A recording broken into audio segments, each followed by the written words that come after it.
Salamat sa kapangyarihan ng mahiwagang hangin.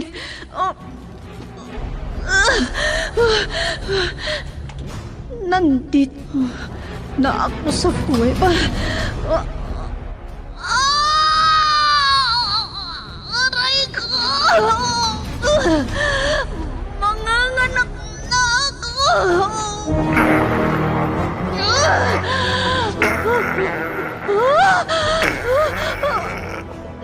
Bayawak!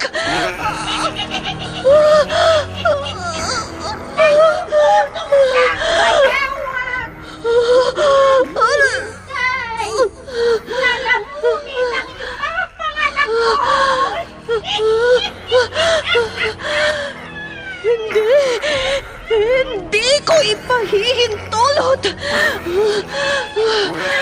Bathala ng hangin! Iligtas mo ang lahi mo!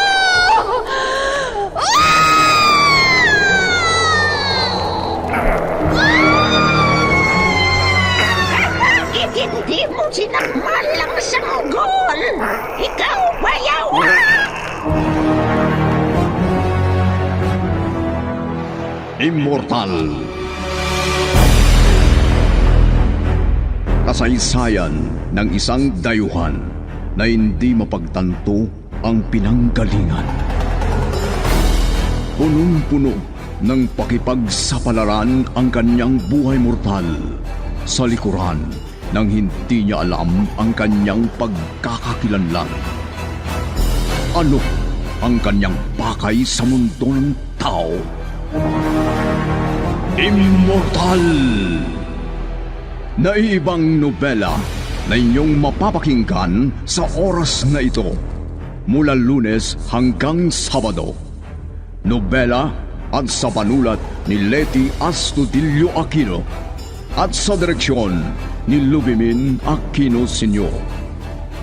Mula sa Lovelet Artist and Talent Center Drama Productions, handog sa inyo ng #1 and most trusted radio network in the country, Bombo Radio Philippines. Basta Radio Bombo! Immortal!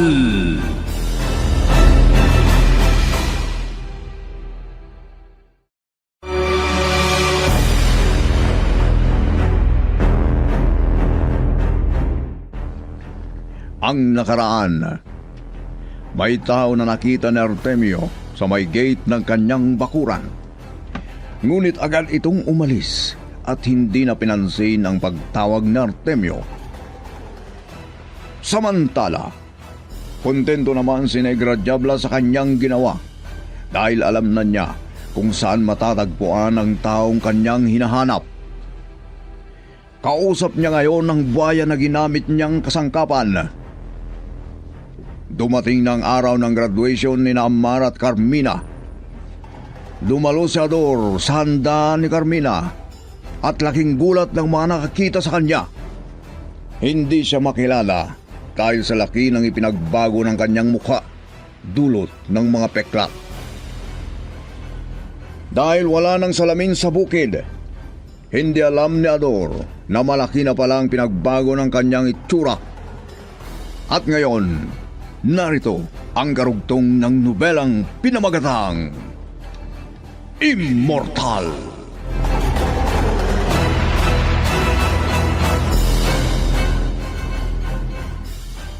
Marami siyang sugat. Halatang kagat at kalmot ng mga unggoy. At marami ring peklat sa mukha niya. Pero parang hindi niya ito nararamdaman. At hindi rin siya gumamit ng kahit anumang gamot. Nakakagulat nga lang, Mama. Gumaling lahat ang sugat niya. Na para bang himala ang nangyari. Ngunit kasabay noon, nag-iba rin ang aura niya. Ganon? Simula noon, lumayo siya sa mga tao. Nabuhay na parang ermitanyo. Kung ganon, kung ermitanyo na siya, bakit parang hindi siya tao? Hayaan mo, Mama. Pupunta ako sa farm ngayon. Titignan ko ang kalagayan niya. Bibigyan ko rin siya ng salamin. Baka sakaling bumalik ang dating anyo niya. At makita niyang hindi pa siya tuluyang nilamon ng dilim. Sige, iho. Alamin mo kung may pag-asa pang bumalik sa dati si Ador. Nakakaawa si Ador. Gayunpaman, maswerte siya, Mama. Kasi nagtatrabaho sa akin. Mananatili siyang trabahador sa farm hanggat gusto niya o kaya niya. Kahit ano pa ang itsura niya ngayon.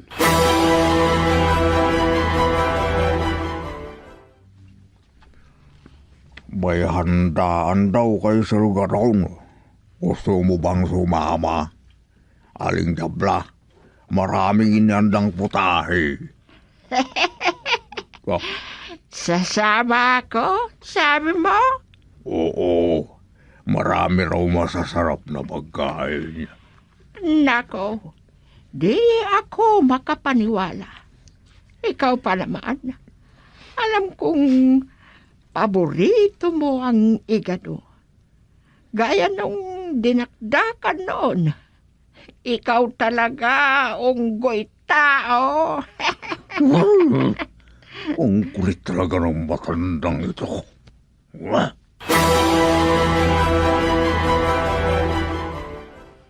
Nakakatakot talaga ang itsura ni Ado, Madam. Oo nga, Masa. Naaawa ko sa kanya. Hindi niya alam na ganyan na pala ang sinasabi ng mga tao. Dahil wala na siyang kasamang tao sa bukid. Hindi na rin siya nagpapakita sa iba. Ngayon, alam na niya ang hitsura niya dahil dinalhan ni Sir Gadon ng salamin. Si Gadon naman, buti sana kung naisip niya ang kabutihan ni Ador. At baka ayaw na niyang bumalik sa farm. Totoo yan, Madam. Pero naramdaman ko, at sigurado yun, dinadala pa rin ni Ador ang kahihiyan sa nangyari sa kanya sa restaurant. Parang itinaboy kasi. Sigurado ako, ayaw na niyang bumalik dito. Siguro nga, Madam. Pero bakit kaya? Ano kayang ginawa niya at sinaktan daw ng mga unggoy sa farm? Hindi raw malinaw ang paliwanag ni Ador. Alam mo naman si Ador. Minsan parang nawawala sa sarili. Parang may kakaibang galaw. Nawawala sa sarili, sabi niyo, Madam? Baka naman dahil doon sa mga alaga niyang unggoy. Posible rin. Ano pa nga ba? Yun talaga ang kapalaran ni Ador. Wala tayong magagawa, Masa. Siguro nga, itinakda siya na manatili na lang doon sa farm.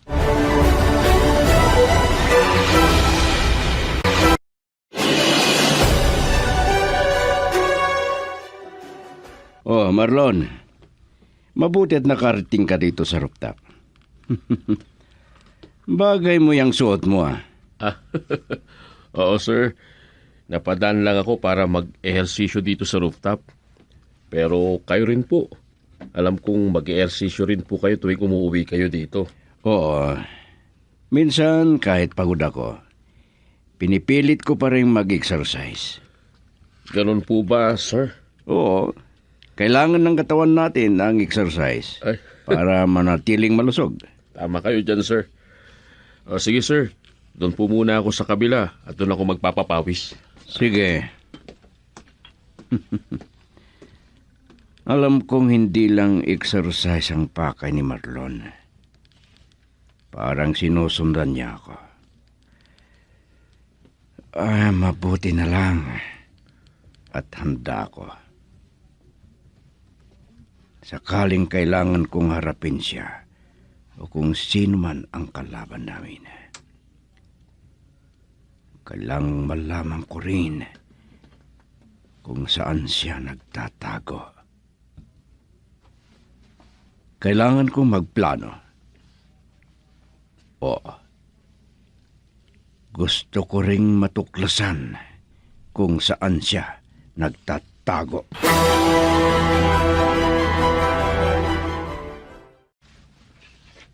Ay, ganito na lang ba ang kapalaran ko dito sa farm ni Sir Gadon? Nandito ako para mag-alaga ng mga hayop. Pero, heto ako.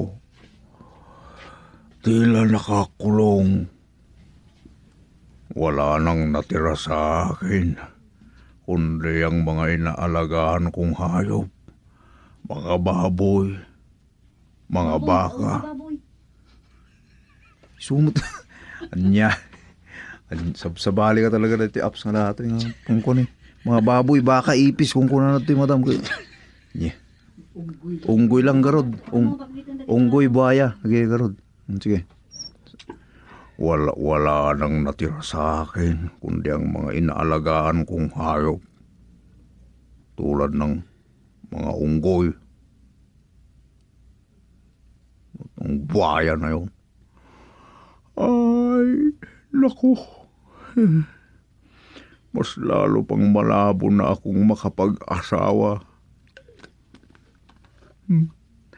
Sino pa naman ang gugusto sa akin ngayon? Lalo na't ganito lang itsura ko. May tumatawag sa cellphone ko. Si Sir Garon. Hello, sir. Ha? Oh, ganun ba, sir? Nandyan po kayo sa kabilang dako ng bundok?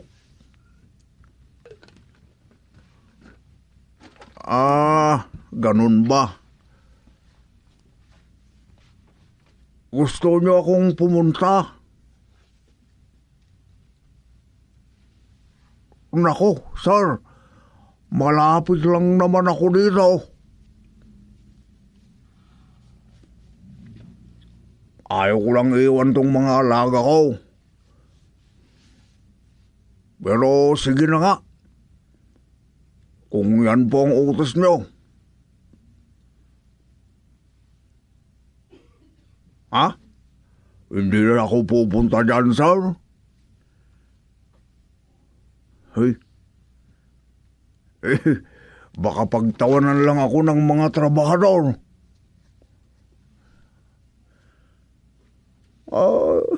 Nakakatawa na talaga ang buhay ko, sir. Oo, sir. Salamat. Kahit papaano, alam kong may kasama pa rin ako rito sa bundok.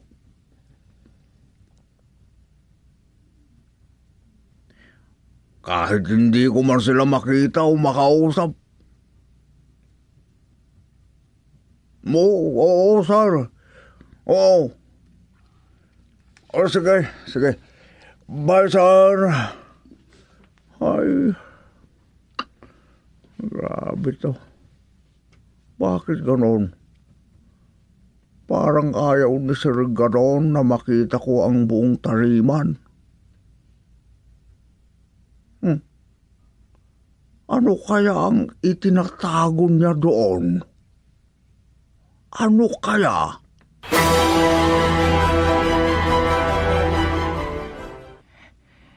Hindi ko na nakita si Amar nung lumabas siya sa kwarto niya. Saan kaya siya nagpunta? Hindi na rin siya bumalik. Gabi na, pero wala pa rin siya. Baka nasa kapitbahay lang. Pero gabi na. Mas mabuti sigurong kunin ko muna ang cellphone niya. Alam kong minsan, ginagamit niya ito sa mga hindi magagandang bagay. Pero, kakausapin ko na lang siya. Kailangang may oras siya sa paggamit para hindi maapektuhan ang pag-aaral niya. Mas mabuti na yung alam ko kung saan siya nagpupunta.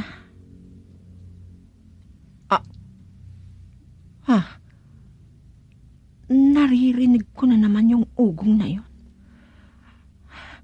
Doon sa kabila. Pero, hindi naman yun helicopter ni Sir Artemio. Ay, aakyat ako sa rooftop.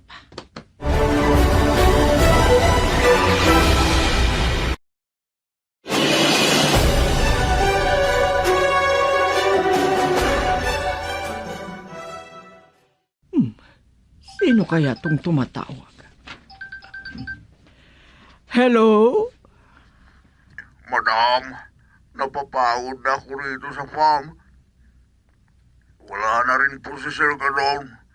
Hindi pa ba siya pupunta rito? Kanina pa siya abala, Ador. Nitong mga araw na to, parang may pinagkakaabalahan siya. Lagi siyang nagmamadali. Wala naman akong ibang sasabihin, madam. Gusto ko lang ipaalam na nawala na naman yung baya. Ano? Oo, madam. Parang bigla na lang nawala. Wala na siyang tinig. Ni Anino, wala. Baka pati si Negra Diabla, wala na rin. Pareho silang nawala? Paano? Hindi naman nakakawala yung buhaya. Tama kayo, madam. Kaya nga iniisip ko, baka may ginawa si Negra Diabla. Ano?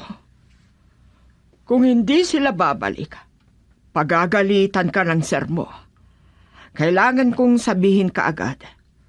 Pero hindi mo ba siya makontak? Hindi ko siya makontak, madam. Patay ang cellphone niya. Oo, sige. Ako na lang ang magsasabi sa kanya kapag dumating siya. Oh, salamat, madam. Bye. Bye. Ay, may problema na naman si Ador. Sir Marlon, saan na kayo si Amar at si Sir Artemio? Yan din ang hindi natin alam, Riani. Hindi naman sinasabi ni Sir kung saan siya pupunta. Ano? Wala man lang siyang sinabi sa'yo? Ang pagkakaalam ko, nasa isang kwarto o baka nasa rooftop. Baka nandyan lang din sa bahay niya. O kaya'y nasa kwarto ni Ivana. Sa totoo lang, pinuntahan ko ang kwarto ni Mama Ivana. Nasa kwarto lang siya pero sabi niya, hindi niya daw nakita si Sir at si Ammar. Naku, paano na yan? Kagabi pa umalis si Ammar. Ano? Sabi ko, mula kagabi pa, wala na si Ammar. Palagi siyang inaaya ng ninong niya at hindi nagsasabi kung saan pupunta. Pero naalala ko, may narinig akong ugong ng sasakyan kagabi na parang umalis. Narinig ko rin yon. Pero kaninang umaga, kumpleto naman ang mga sasakyan sa garahe, pati helicopter. Nandun pa sa Helipad. Ano kaya yung narinig ko kagabi? Parang hindi mula rito sa paligid natin yon. Oo. Nakapagtataka talaga. Pero baka may dumaan lang at hindi natin namamalayan. Gabi na rin kasi yun. Nakakakaba talaga, sir. Nag-aalala ako sa anak ko. Gaya ng sinabi ko, wala na tayong magagawa doon. Kundi maghintay kung anong oras man dumating sila.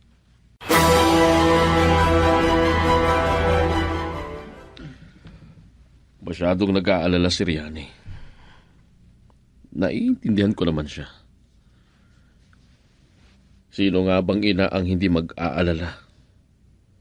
Gabi pa nung umalis si Ammar at hanggang ngayon, hindi pa bumabalik. At si Ma'am Ivana, hanggang ngayon, hindi pa rin lumalabas ng kwarto niya.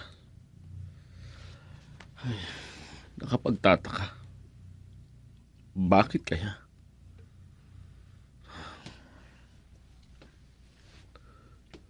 Dahil ba wala si Ammar? O baka si Sir ang dahilan? Ay, nakakapagtaka talaga si Sir. Hindi pa niya sinasabi kung kailan magsisimula ang sinasabi niyang proyekto. Hindi ko pa nga alam kung anong klaseng trabaho ko doon eh. Kung kaya ko ba o hindi. Ay, sayang. Parang nawalan ng saysay ang pagiging engineer ko. Hindi ko na na-apply o napapractice ang profesyon ko. Tumatawag ulit si Riani. Ano na naman kaya ang sasabihin niya? Ikagagaling lang namin kanina sa harap ng bahay niya at nag-uusap kami. Hello, Riani. Wala pa ba sila, Sir Artemio, Sir Marlon? Wala pa. Hindi ako mapakali. Hanggat hindi ko mahintay na darating ang anak ko. Kumalma ka lang, Riani. Magtiwala ka kay Sir.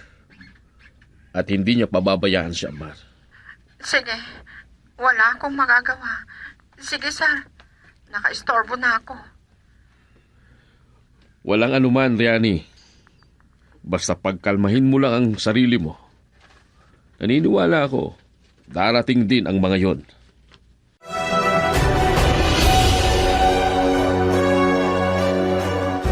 Walang hiya talaga. Ayan. Hinihintay niyang buong manok ang ipakain ko sa kanya. Huh? Ang swerte mo naman na buhaya ka. Ikaw nang kumakain sa mga alaga kong manok dito, imbis na ako. Di man lang ako makatikim ng manok. At ang mahirap, parang hindi ka nabubusog sa isa lang na manok, buwisit ka. Naku, nakanganga ka lang. Alam ko na. Alam ko na. Ano kaya kung hindi na itong manok ang ipapakain ko?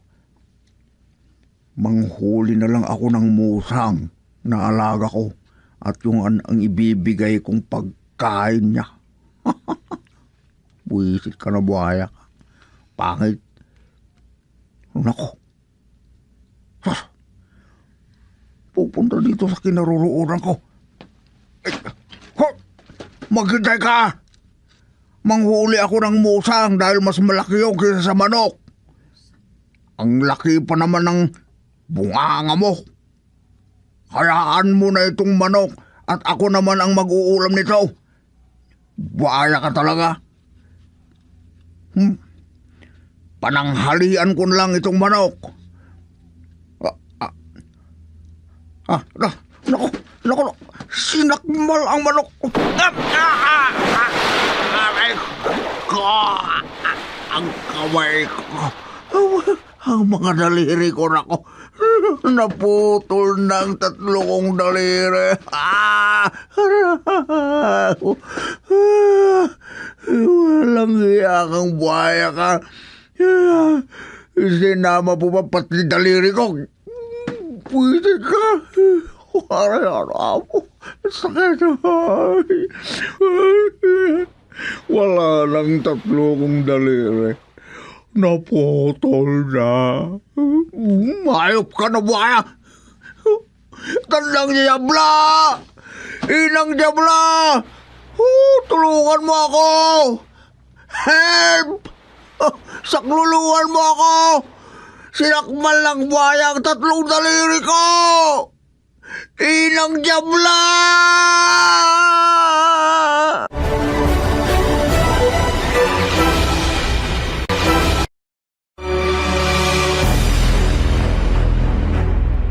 Ano pa ang susunod na mangyayari? Mga kaibigan, pakinggan bukas ang karugtong ng nobelang pinamagatang Immortal. Handog sa inyo ng #1 and most trusted source of news and information, Bombo Radio Philippines. Basta Radio, Bombo